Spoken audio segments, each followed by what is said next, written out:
Қазақстан аумағының ақтымдылығы және оның Еуразияның дәл ортасындағы географиялық орналасуының бірегейлі табиғи жағдайлардың тиісінше өсімдік жамылғысы мен жануарлар дүниесінің алуан түрлігіне алып келді. Қазақстан фаунасының генетикалық қоры кітабының деректері бойынша тек омыртқалы жануарлардың, балықтардың, қосмекенділердің, бауыры мен жорғалаушылардың және сүтқоректілердің 835 түрі бар.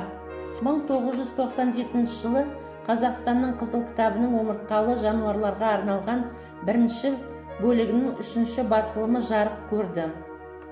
Онда 125 түрі мен кіші түрлері, 40 сүтқоректілер немесе жануарлар, 56 құстар, 10 бауыр мен жорғалаушылар, 16 балық түрлері, қосмекенділер, 3 жануарлар мәртебесінің санаттары.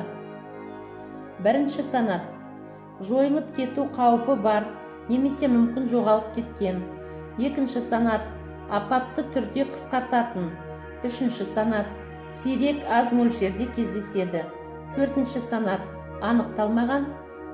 Бесінші санат: тұрақты бақылауды қажет ететін қалпына келтіргендер. Мүмкін жоғалып кеткендердің бірінші санатына қызыл қасқыр, европалық күзен, гепард, қызылқұм тау қойы жатады. Ерекше қорғауға жатады. Тұяқтылар, қарақұйрық түркі мен құлан арқар, үстірт, алтай, қаратау муфлондары, тоғай бұғысы, жыртқыш қар барысы, тянь-шань, қоңыр аюы, құм мысық, қарақал, манул, бал жегіш, кемгіріштер, кемпір, суыр, менсбира, селевиния, 5 саусақты және 3 саусақты ергежелерді, жербоа, жәндіктер, дисман, ұзын инелі кірпі, суда жүзетін құстар, бұйра және қызғылт пеликандар, аққу, фламинго, ақ және қарадақтар, дала мен шөлдердің тұрғындары, дуадақ, джек, гир-фалькон, ақ тырна, жыртқыш құстар, сақалды, құмай бүркіт, бейбіт, ат құйрықты бүркіт, сұңқарлар, перергин сұңқарлары мен ителгі бауырымен, жорғалаушылар, монитор кескіні, сары түсті дөңгелек басы, көз ауруы, жыландардың 4 түрі, қосмекенділер, жетісу жаңасы, балық, арал және Каспий, албыраттары, Сырдария, ылжалапатоносы және лысыч, шортан тәрізді ақмарқа. В Казахстане Красная книга была издана в 2 томах.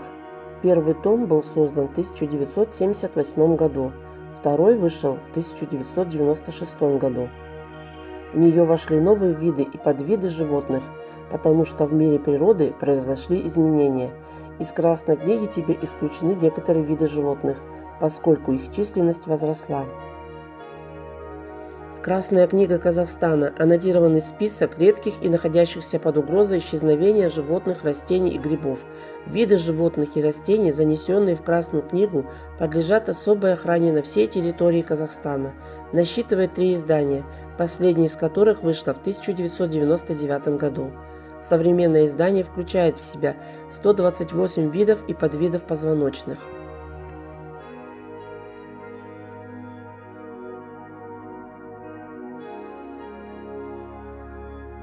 Статья 38 Конституции Республики Казахстан гласит: граждане Республики Казахстан обязаны сохранять природу и бережно относиться к природным богатствам.